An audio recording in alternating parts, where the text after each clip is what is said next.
ఆ గొప్ప యాక్టర్ని బయటకు తీసుకొచ్చి అంతే ఇంకా గొప్ప పాత్ర రాలేదనుకోవచ్చా మీకు? అలా ఏం లేదండి. దేనికైనా ఒక టైం కదండి. మాకంటే పేషెన్స్‌తో ఉన్న యాక్టర్స్ ఎంతోమంది, మాకంటే అవుట్ ఆఫ్ ఏజ్ తర్వాత సక్సెస్ వచ్చిన వాళ్ళు చాలామంది ఉన్నారు. ఇండస్ట్రీ అంటేనే ఏదో తెరిచిపెట్టిన పుస్తకం ఏం కాదు కదా ఇక్కడ. టైం దేనికైనా ఇట్స్ టేక్ టైమ్స్.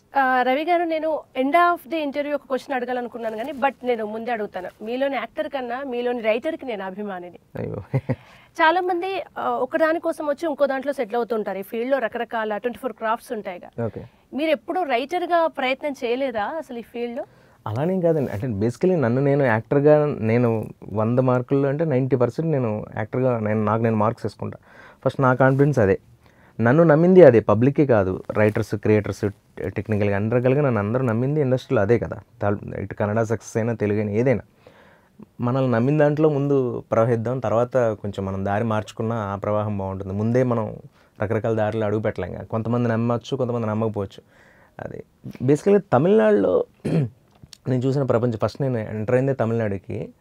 అక్కడ ఒక 1 ఇయర్ స్ట్రగుల్ అవన్నీ చూసుకుని వచ్చినప్పుడు అక్కడ ప్రపంచం చూసినప్పుడు నాకు ఒక మనిషి యాక్టర్గా అంటే వడపల్లిలో నేను క్లాసెస్ చెప్పేటప్పుడు నాజర్ గారు లాంటి వ్యక్తి, అంత గొప్ప గొప్ప వ్యక్తులు ఉన్న ఆ ప్రసాద్ ల్యాబ్లో నేను క్లాసెస్కి అటెండ్ అయినప్పుడు ఒక వ్యక్తి నేను ఏదైతే యాక్టింగ్ చేస్తున్నా అతను చూస్తానో, ఈవినింగ్ నేను బయట ఇడ్లీ బండి దగ్గర రోడ్డు మీద ఆగి టిఫిన్ చేస్తుంటే అతను ఒక వైలిన్ పట్టుకెళ్ళడం చూస్తాను నేను. అతను చూసి ఆపి, అతని పేరు ఎలవరసన్ అనుకుంటా, ఎలవరసన్ అప్పుడు 2004 అరౌండ్ 5. ఏంటి వైలిన్ ఏంటిది ఏంటంటే వైలినిస్ట్ తన ఎలా నువ్వు యాక్టర్ కదా, ఇది చేస్తాను. ఓకే, నాకు వచ్చు, నాకు దాని మీద ఇంట్రెస్ట్. ఓకే, అయిపోయిన నెక్స్ట్ డే అతను సింగరు. అతను ఒకటి కాదు అడిగితే అతను ఒక్కొక్కటి చెప్పుకుంటూ వస్తున్నాడు. అతను అప్పటికే one of the screenplay రైటర్గా పనిచేస్తున్నాడు ఒక 7-8 ఫిల్మ్స్కి.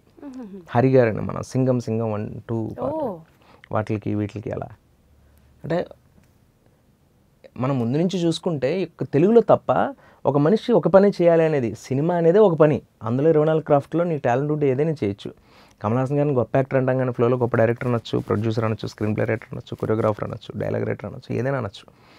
మనం చూసే కోణం అండి. నీలో టాలెంట్ ఉంటే ఏదైనా అవ్వచ్చు.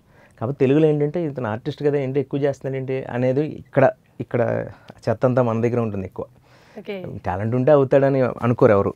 ఊరికైతే అవకాశం రాదుగా. లియో ఎంటర్టైన్మెంట్ ఈ ఛానల్ని ప్లీజ్ సబ్స్క్రైబ్ చేయండి, షేర్ చేయండి, లైక్ చేయండి. Please subscribe to Leo entertainment. Please subscribe to Leo Entertainment YouTube channel. Subscribe Leo Entertainment channel. Leo entertainment. Please subscribe this channel. Please subscribe to Leo Entertainment. ఇలాంటి interesting videos కోసం తప్పకుండా మా ఛానల్ని subscribe చేయండి.